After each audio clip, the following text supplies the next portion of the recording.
음, 네. 잘 되네요. 자, 그러면 잘 하고 계세요. 발표. 좀 이따 또 올게요. 알겠습니다. 지금 혹시 어떤 분이 녹화하고 계신가요?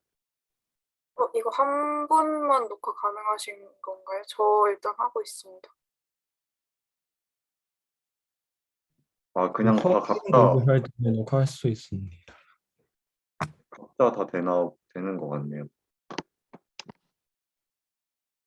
그러면 각자 자기 발표분에 대해서 각자 올리는 건가요? 네, 카짜 녹화를 할 수 있는데요. 화면 공유할 때 저는 각자 올리는 걸로 알고 있었어요. 아, 네, 알겠습니다.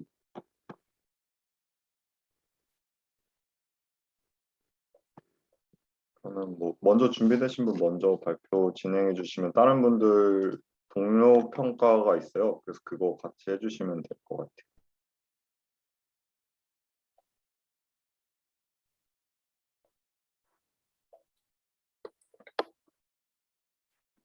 혹시 잘 보이시나요? 네, 잘 보입니다. 네, 그럼 시작하겠습니다. 안녕하세요. 저는 이번 소니 노이즈 캔슬링 기술 가치평가 보고서 발표를 진행할 기술경영학과 이주은입니다. 목차는 다음과 같습니다. 제가 선정한 가치평가 대상인 소니의 노이즈 캔슬링 기술에 대해 간략하게 소개해드린 후 노이즈 캔슬링의 기술 및 권리성, 시장성 및 사업성, 수익성, 소득 접근법에 의한 가치평가 결론 순으로 발표를 진행할 예정입니다. 우선 소니는 1946년 설립한 기업입니다. 세계 1위 수준의 이미징 제품 및 자체 개발한 노이즈 캔슬링 알고리즘 등을 바탕으로 가전 및 오디오, 모바일 제품 등의 전자제품을 개발하고 생산하며 또 판매까지 담당하고 있는 제조기업입니다. 대표이사로는 요시다 케니치로가 재임 중입니다. 다음으로 보다 더 정확한 기술가치 평가를 위해서 기술가치 평가를 진행한 시점과 기술이 속한 시장 및 경쟁 기업을 정의해 보았습니다. 우선 현재 2021년 4분기를 기준으로 시점을 선정하는데요. 이어웨어, 즉 헤드폰과 이어폰만을 대상으로 하는 노이즈 캔슬링 시장을 선정하였습니다. 노이즈 캔슬링 기반 기술이 주로 음향기기 제품에만 편중되어 있고 지속적으로 음향기기를 표적으로 한 기술 포트폴리오를 발표하고 있기 때문에 해당 제품으로 시장을 국한시켜 보게 되었습니다. 다음으로 주요 경쟁 기업과 제품으로는 애플의 에어팟 맥스, 삼성의 버즈 프로를 선정해 보았습니다. 애플의 에어팟 맥스는 소니의 주력 제품인 노이즈 캔슬링 헤드셋 분야에서 매출량 1위를 유지하고 있고 삼성의 버즈 프로는 노이즈 캔슬링 기능을 적용했음에도 타사 대비 좀 더 저렴한 가격으로 시장 점유율을 높이고 있어서 경쟁 기업으로 선정해 보게 되었습니다. 노이즈 캔슬링 기술은 다들 익히 알고 계시듯 음향기기에서 음악 감상이나 모니터링 같은 청취 행위를 할 때 방해가 되는 외부 소음을 상쇄하거나 차단하는 기술입니다. 이 기술은 주변의 소음을 분석해서 그 소음의 반대 음파를 만들어 역재생시킴으로써 결국에 그 소음을 제거하게 되는 역할을 합니다. 노이즈 캔슬링 기술에는 패시브 노이즈 캔슬링 그리고 액티브 노이즈 캔슬링 두 가지 방식이 먼저 존재하는데요. 패시브 노이즈 캔슬링은 귀마개 같은 물리적인 요소로 소음을 제거하는 것이라 좀 더 소음 제거하는 데 약한 약점을 가지고 있고요. 액티브 노이즈 캔슬링은 신호 및 알고리즘 등을 이용해서 그 자체를 제거하기 때문에 패시브 노이즈 캔슬링을 약점을 좀 더 보완해주는 기술이라고 보시면 됩니다. 현재 대부분의 노이즈 캔슬링 기기에 적용된 기술은 액티브 노이즈 캔슬링, ANC라고 줄여서 말하면 ANC인데 그렇게 보시면 되는데요. 또한 노이즈 캔슬링 기술엔 피드 포워드 방식과 피드백 방식이 있습니다. 피드 포워드 방식은 헤드폰 외부에 달린 마이크로 중간 주파수 소음 제거에 유용한 측면이 있습니다. 그러나 바람과 고음에 좀 더 민감하게 반응하기 때문에 이를 피드백 방식으로 보완해주게 됩니다. 피드백 방식은 헤드폰 내부에 있는 마이크로 사용자가 실제로 듣는 소리와 가까운 소리를 분석해서 더 효과적으로 소음을 잡고 있습니다. 현재 소니는 액티브 노이즈 캔슬링을 이용한 기술뿐만 아니라 피드포워드와 피드백 방식을 모두 활용한 하이브리드 방식을 이용해서 두 방식의 이점을 활용하고 있습니다. 또한 자체 개발한 노이즈 캔슬링 프로세서 칩셋을 생산할 수 있는 기술과 공정 라인을 보유하고 있습니다. 다음으로 소니의 노이즈 캔슬링이 적용된 제품군을 소개해드리겠습니다. 현재 노이즈 캔슬링은 보시는 것과 같이 크게 3개의 제품군에 적용되어 있습니다. 헤드셋, 무선 이어폰, 스포츠용 방수 무선 이어폰이 그 제품들입니다. 헤드폰부터 살펴보자면 헤드폰에는 노이즈 캔슬링 기술 외에도 엣지 AI를 이용해서 디지털 음질 자체를 개선했을 뿐만 아니라 스픽 투 챗 기능을 지원하고 있습니다. 스픽 투 챗 기능은 ANC 헤드폰을 이용할 때 대화 시 기기를 탈착해야 했던 불편함을 줄여주고자 개발한 기능입니다. 스픽 투 챗 기능을 이용하게 되면 사용자의 음성을 자동으로 인식해서 재생을 중단하기 때문에 대화 시 기기를 벗을 필요가 기기 사용 자체를 중단할 필요가 없습니다. 스포츠용 무선 헤드셋에서도 이 기능을 모두 적용했을 뿐만 아니라 하이 레졸루션 오디오를 제공해서 CD 표준보다 더 높은 사운드 품질과 혁신적인 음향을 제공하고 있습니다. 마지막으로 무선 이어폰 또한 자체 노이즈 캔슬링 칩셋을 탑재했을 뿐만 아니라 앞서 말씀드린 하이 레졸루션 오디오를 제공함으로써 시장에서 경쟁 우위를 구축하고자 하였습니다. 다음으로 기술성 및 권리성에 대해 설명드리겠습니다. 우선 타사 제품과 노이즈 캔슬링 음향 기기 시장을 비교해 보았습니다. 소니는 타사에 비해 스픽 투 챗 기능과 동시에 2개 이상의 기기에서 사용이 가능하도록 멀티포인트 기능을 제공하고 있었습니다. 또한 자주 다니는 공간을 학습해서 장소에 맞는 음향 수준을 인식한 뒤 그 장소에 맞게 적응형 사운드를 학습해서 그 적응형 사운드 제어 기능을 작동시키고 있습니다. 이 기능들을 구현하여 최적화된 사운드 제공, 제어의 간편화, 사용 피로도를 감소시키는 강점을 가짐으로써 사용자의 경험 및 편의성 향상을 꾀하고 있습니다. 그러나 소니도 대중교통에서의 잦은 끊김 현상, 유선에서 무선으로 전환 시 자동으로 기기가 종료되는 그런 한계점을 가지고 있어서 기기 결함 보완을 위한 추가적인 기술 개선이 필요할 것으로 보입니다. 소니는 세계 최초로 노이즈 캔슬링 이어폰을 상용화시켰다는 점에서 시장의 선두주자로 자리매김할 수 있었습니다. 그 후에도 세계 최초 방수 노이즈 캔슬링 이어폰을 출시하였을 뿐만 아니라 자체 개발한 노이즈 캔슬링 프로세서 QN1 칩 그리고 블루투스 칩인 SoC 칩으로 초당 700회의 노이즈 캔슬링 성능을 구현하여 기존 제품에 비해 좀 더 안정성을 갖추었습니다. 일반적으로 에어팟 프로 다들 좀 많이 사용하시는 에어팟 프로가 구현하는 ANC 성능이 초당 200회 분석인데 비해서 소니는 초당 700회 분석을 하고 있어서 좀 더 기술적으로 압도적인 혁신성을 갖추고 있다고 볼 수 있었습니다. 소니는 앞서 말씀드린 것처럼 스픽 투 챗 기능으로 대화 시작 인지에 어려움을 극복하였습니다. 또한 음원 압축 중에 음질 손상을 방지하기 위해서 실시간 AI 분석을 통해 음원 손실을 복구하였고 타사 대비 좀 더 긴 배터리 수명을 지원해 한 번 충전에 30시간 정도 재생 가능하도록 개발하였습니다. 현재 노이즈 캔슬링 기술은 유사 기술의 수가 좀 더 증가하고 있어서 경쟁이 심하지만 소니는 보안 기술의 적용을 통해서 경쟁 우위를 구축하고자 하였습니다. 또한 경쟁성 확보를 위해 무선 이어폰에 업계 최초로 LDAC 코덱을 탑재하여 사실상 유선 수준의 음질을 제공하고 있었습니다. 무선 이어폰에 비해 기기와 음원 간 전달 과정에서 음원에 손실을 줄 수 있으나 LDAC 코덱을 이용하여 그 음원 손실을 방지하고 음질 자체를 향상시킬 수 있었습니다. 그 외에도 시장에서 사용자 경험을 향상시킬 수 있는 오디오 기술이 좀 많이 존재하고 있는 것으로 밝혀졌으나 최근에는 실감 음향이라는 대체 기술이 새롭게 등장하고 있습니다. 실감 음향은 실제 해당 장소에 있는 것과 같은 현장감을 얻는 기술로 동사에서도 이 기술을 좀 더 선제적으로 수용하고 있어서 충분히 경쟁성을 갖출 수 있을 것이라고 생각됩니다.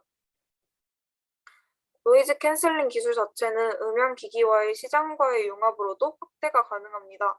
반려견 짖음 소음을 물리적으로 제거하던 목걸이에서 노이즈 캔슬링을 이용한 소음 제거 목걸이로 변화시키거나 아니면 음성 특장애인들이 도서관이나 시험장 등의 정숙한 공공장소에서 제약 없이 활동할 수 있도록 노이즈 캔슬링 기술을 적용하여 사회적 약자의 고통을 해소시킬 수 있었습니다. 또한 모빌리티 산업과 연계해서 주행 시 불가피하게 들리는 노면 소음을 획기적으로 줄여 운전의 정숙성을 높여주는 방면으로 사용되고 있습니다. 현재 해당 기술은 기업의 내부 및 외부에서 지속적으로 개발되고 있어서 전망 있는 기술이라고 생각됩니다. 동사에서는 2019년을 기점으로 노이즈 캔슬링에 대한 추가적인 특허를 출원하고 있지는 않지만 노이즈 캔슬링 프로세서 칩 자체에 대한 지속적인 업그레이드가 이루어지고 있어서 꾸준히 기술 개발 활동을 하고 있다고 볼 수 있습니다. R&D 투자 비용 자체는 매출액 대비 5.6%에 달하는 금액으로 경쟁사 대비해 낮은 R&D 비용을 보이고 있습니다. 그럼에도 당사 외에도 점진적으로 기술 개발을 하고 있으나 혁신성보다는 기존의 기술 능력을 향상시키는 정도에 그쳐서 총 결론적으로는 성숙기에 접어든 기술이라고 파악하고 있습니다. 현재 해당 기술은 다양한 시장에서 다양한 신제품의 활용이 가능합니다. 모빌리티, 반려동물 테크, 하천 및 수공 구조물이 그 대표적인 사례입니다. 이 기술이 진부화될 것이냐에 대해서는 기술 자체의 성숙도와 다르게 좀 더 전망이 밝다고 말씀드릴 수 있을 것 같은데요. 기술 자체는 성숙기에 다다른 것이나 개인화되어가는 현대인의 특성상 웨어러블 기기 시장의 수요는 좀 더 가속화되고 있습니다. 특히 웨어러블 기기 시장 중 이어웨어의 시장 수요는 40% 이상을 유지하고 있습니다. 또한 노이즈 캔슬링 시장 성장률은 연간 14%로 예상하고 있으며 2026년까지 향후 5년간 지속될 것으로 전망됩니다. 물론 애플의 에어팟 시리즈가 과점하고 있는 시장이긴 하지만 소니도 타사와 차별적인 기능을 토대로 입지를 지속적으로 유지하고 있습니다. 기술 관련 권리성은 다음과 같이 파악할 수 있습니다. 소니의 특허는 만료기간이 다가와 그 특허 범위가 위험하다고 볼 수 있으며 유사 특허도 다수 존재하고 있는데요. 그러나 일본 외에 다른 국가 내에서도 패밀리 특허 출원을 통해 기술 권리를 인정받고 있다는 점도 눈여겨봐야 할 점 중 하나로 적절한 권리 범위를 취하고 있음을 나타내고 있습니다. 다음으로는 시장성입니다. 우선 노이즈 캔슬링 시장 동향에 대해 설명해 드리겠습니다. 무선 이어폰 시장 자체가 확대됨에 따라 노이즈 캔슬링을 적용하는 제품군도 증가하고 있는 추세입니다. 다음과 같이 무선 이어폰 시장은 연평균 5.8% 정도 증가할 것으로 평가되고 있어서 충분한 시장 성장세가 예측이 가능하다는 점을 알 수 있었습니다. 노이즈 캔슬링을 적용한 무선 이어폰이 성장하고 있는 요인으로 현재 스마트폰 제조업체들이 그 이어폰 포트, 이어폰 단자를 없애면서 그 수요가 증가했던 것이 있다고 보여집니다. 또한 소음과 관계없이 음악을 즐기고 싶어하는 개인화 성향의 확대로 ANC 기술 적용이 가속화되고 있습니다. 노이즈 캔슬링 이어웨어 시장은 매년 5.8%의 성장률이 예측될 뿐만 아니라 적은 투자로도 큰 부가가치를 창출할 수 있어서 여러 신규 기업의 출현이 예상될 것으로 보입니다. 그 외에도 높은 구매자 구성력과 대체재의 위협으로 시장 경쟁 자체는 치열하다고 보이고 있습니다. 신제품 출현 빈도는 다음과 같습니다. 소니는 1에서 2년 단위로 기술을 향상시키거나 아니면 디자인적 요소를 보완하고 틈새 시장의 수요를 충족시키기 위한 제품을 출시하는 등 타사 대비 활발한 전략을 보여주고 있습니다. 소니의 노이즈 캔슬링 기술은 이미 상용화된 것으로 그 과정은 다음과 같이 확인할 수 있습니다. 소니는 생산 용이성 측면에서 경쟁 우위를 가지고 있습니다. 직접 ANC 칩셋인 QN1을 자체 개발하여 부가가치를 창출하였으며 공정 라인을 자동화시켜 인력의 70%를 감소시켰습니다. 또한 최근 코로나19로 인해 반도체 수급의 어려움을 극복하고자 해당 분야의 최고 기업과 파트너십을 맺어 원활한 반도체 공급을 꾀하고 있었습니다. 경제적 수명을 계산해 본 결과입니다. 본 기술의 경제적 수명은 14.7년으로 추정되고 있지만 출원일자가 2009년이었던 점을 참고하였을 때 해당 기술의 경제적 가치 수명은 곧 종료될 것으로 예상됩니다. 마지막으로 수요성과 진입 장벽 측면을 살펴보았습니다. 노이즈 캔슬링 자체는 필수제가 아닌 사치제에 해당하기 때문에 경기 변동에 따라 수요에 영향을 받는 요인이 존재하고 있습니다.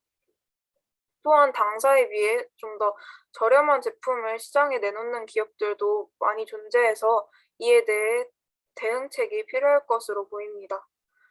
그럼에도 불구하고 ANC 기능의 완성도를 소니사의 기술만큼 구현한 기업이 적다고 시장에서는 밝혀져 있어서 이에 대해 진입 장벽을 충분히 갖추고 있는 것으로 파악됩니다. 다음으로 수익성에 대해 말씀드리겠습니다. 전자제품 제조기업의 선두주자였던 그 이전의 소니 명성과는 다르게 오디오 및 비디오 분야의 판매 감소로 매출 실적의 부진을 겪고 있습니다. 또한 무선 헤드폰 분야에서는 30%의 시장 점유율을 보유하고 있는 반면 무선 이어폰 분야에서는 1%의 점유율을 기록하고 있습니다. 현재 무선 헤드폰보다는 무선 이어폰 분야의 성장세가 더 가파른 것으로 보아 성장하는 시장 환경에 적절히 대비하지 못하였다고 볼 수 있습니다. 앞서 말씀드린 것과 같이 점차 감소하고 있는 매출 추이를 보실 수 있습니다. 경쟁 기업의 현황을 살펴보기 위해서 해당 분야의 점유율 1위 기업인 애플에 대해 조사해 보았습니다. 애플의 에어팟 시리즈 누적 판매량은 꾸준히 성장세를 보일 뿐만 아니라 에어팟 판매 매출이 웬만한 기업체 하나의 매출을 뛰어넘을 정도로 극대화되었다고 보도되고 있습니다. 그만큼 안정적인 수익원이기 때문에 꾸준히 선두 자리를 유지하고자 전략적인 사업 방향을 잡을 것이라고 예측됩니다. 반면 소니의 영업이익은 전체 이익 중 가전제품 분야가 19%를 차지하고 있고 그중 오디오 분야는 18%만을 차지하고 있어서 경쟁사인 애플에 비해 낮은 영업이익률을 보이고 있었습니다. 또한 ANC 기술은 이어웨어 제품 외에도 차량용 노이즈 캔슬링, 의료기기의 소음 방지 제품 등 다양한 산업과의 연계를 통해 파생적인 제품을 개발할 수 있습니다. 그러나 소니는 현재 해당 분야에 대해 전혀 진출하고 있지 않아서 파생적 제품을 이용한 시장 진입을 통해 수익을 좀 더 창출할 필요성이 있는 것으로 보입니다. 마지막으로 소득 접근법을 통해 소니가 보유한 노이즈 캔슬링의 기술 가치를 추정해보며 발표를 마치도록 하겠습니다. 먼저 매출액을 추정하기에 앞서서 가중평균 자본 비용을 추정해보고자 재무제표를 참고하여 계산해보았습니다. 소니가 상장 기업인 점을 염두에 두고 이를 계산 시에 적용해본 결과 11.46%의 가중평균 비용을 도출할 수 있었습니다. 다음으로는 매출액 추정입니다. 노이즈 캔슬링 헤드폰 시장의 전망세는 연간 14%로 예측되고 있다는 시장 보고서를 통해 매출액을 추산해 볼 수 있었습니다. 향후 2026년까지 성장할 것이라는 예측치를 토대로 프로세스를 진행하였습니다. 소니의 가장 최근 재무제표를 통해 추정해 본 결과 매출액은 다음과 같습니다. 추정한 매출액을 토대로 OCF와 FCF를 계산해 보았습니다. 각 지표의 비중은 소니그룹의 2020년 기말 재무제표를 활용한 비율로 나타내었습니다. 다음으로 앞에서 추정한 웹과 FCF를 활용하여 기업 가치를 계산해 본 결과 소니그룹의 기업 가치는 21조 3천억 원으로 추정할 수 있었습니다. 이를 기준으로 노이즈 캔슬링 기술 가치를 추정해 보았을 때 해당 기술의 가치는 7조 668억 원의 가치를 가지고 있는 것으로 예측할 수 있었습니다. 이를 바탕으로 팀원들 간의 체크리스트를 수행한 결과 66.52 점의 가치를 평가받았습니다. 기술적 요인 중 기술 경쟁성과 대체성에서 낮은 평가를 기록했으며 타사 대비 기술을 다각화시키지 못한 점을 원인으로 분석하고 있습니다. 파급성과 생산 용이성 측면에서는 우수한 평가를 받아 해당 기술의 공급이 안정적이라는 점을 경쟁력으로 꼽을 수 있었습니다.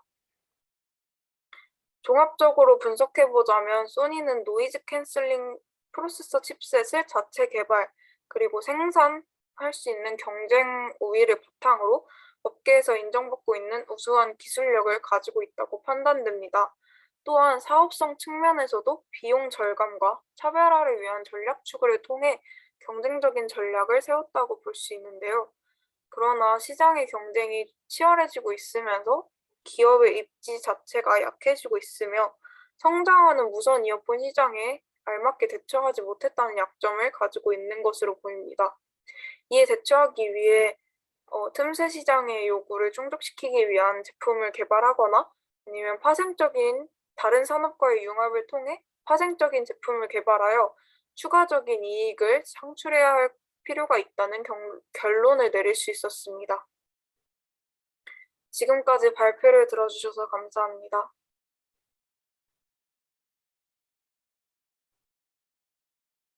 혹시 질의응답 필요할까요?